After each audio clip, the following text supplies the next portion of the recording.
हाय, hello, नमस्कार. स्वागत आहे आपल्या नवीन मिनी ब्लॉगमध्ये. आज बनवायची आहे आपल्याला मटर पनीरची रेसिपी. खरं तर पनीरची भाजी माझ्या मुलाला खूप आवडते आणि याच्याच फर्माईशवर आज मी बनवत आहे मटर पनीर. चला तर मग बघूया. तसे सर्वांची रेसिपी नियर अबाउट सेमच असते किंवा प्रत्येकजण आपापल्या पद्धतीने मटर पनीरची भाजी किंवा कुठलीही भाजी बनवत असते. ही माझी अगदी साधी सोपी पद्धत आहे. कुठलेही जास्त मसाले वगैरे आम्ही वापरत नाही. कांदा, लसूण, टोमॅटो, हिरवी मिरची, काजू यांना छान भाजून घ्यायचं आणि नंतर त्याची मिक्सरमध्ये छानपैकी ग्राइंड करून त्याची छान पेस्ट बनवायची.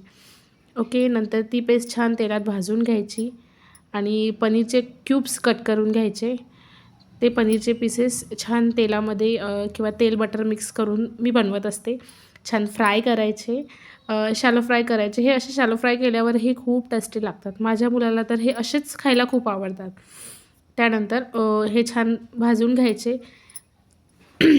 यासोबतच आपल्याला मटरसुद्धा भाजायचे आहे. बाकीची जी मध्ये रेसिपी मी व्हिडिओ काढायचाच विसरून गेली म्हणून डायरेक्ट भाजीच मसाला भाजून नंतर मी त्याच्यामध्ये छान सगळे मसाले वगैरे टाकून आपली ही डिश रेडी आहे. भात, मटर पनीर, चपाती आणि सॅलड.